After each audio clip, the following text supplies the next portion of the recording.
Hi, my name is Tim, Technical Support and Installation Engineer at ATR Soft.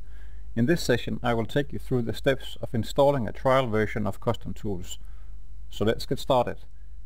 First, you need to activate the installer file.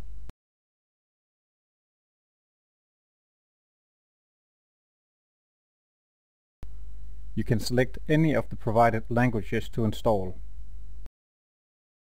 I will select English and press OK. There are some pending requirements on this operating system, so I will go ahead and install these.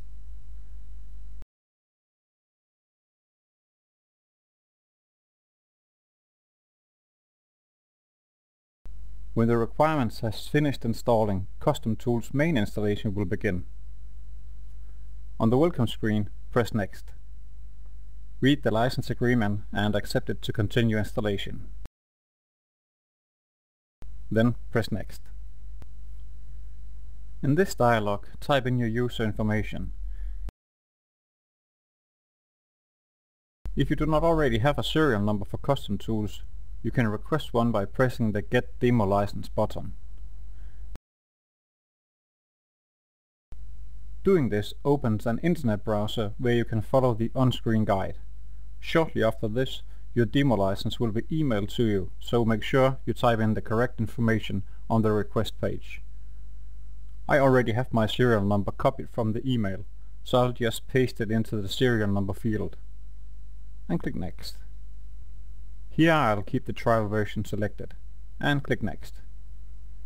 Then Install to perform the installation.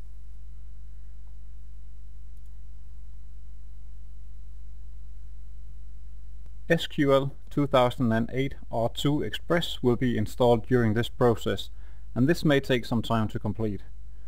We also include a default database and a CustomTools profile for you. There will also be copied drawing templates and sheet formats to your system. These are customized to work with the profile. More about these templates later on.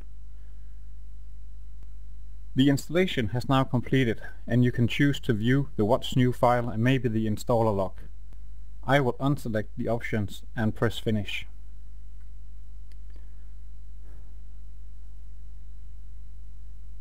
Next, let us access the CustomTools administration application.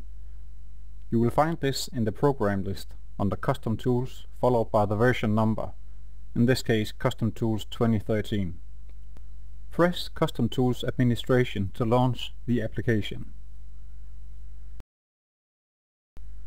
You will receive an error message telling that no licenses are available. This is okay, we will activate the license now. In the dialog displayed, type in your user information. Keep the Activate License action as shown and press Next. Press Next to activate CustomTools administration, and now our license has been activated. Click Finish. The administration tool shows that a database and a profile was created.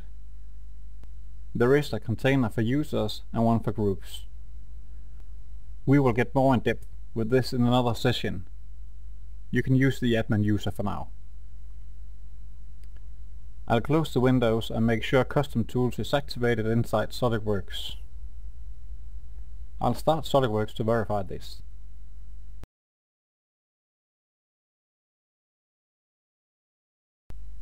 During the startup of SolidWorks, CustomTools License Manager is displayed, and we need to type in our user information to activate the add-in itself. We know the steps already, so I'll just do this without commenting the process.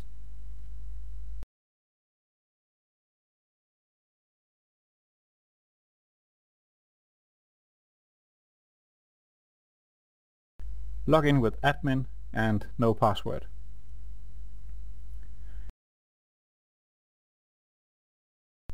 Remember when I told you that we also copy some templates to test with?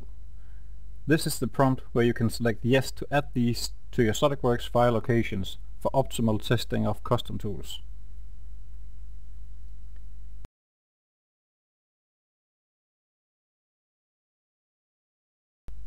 With SolidWorks started, we notice a new toolbar. This is CustomTools, so the add-in is activated correct. Let us preview this very quick by making a new part. I'll just maximize the window so we can see the property pane better.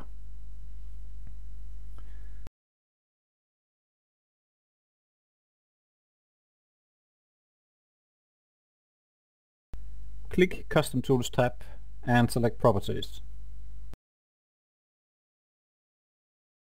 The property pane opens and we can see that the profile is working and ready to test.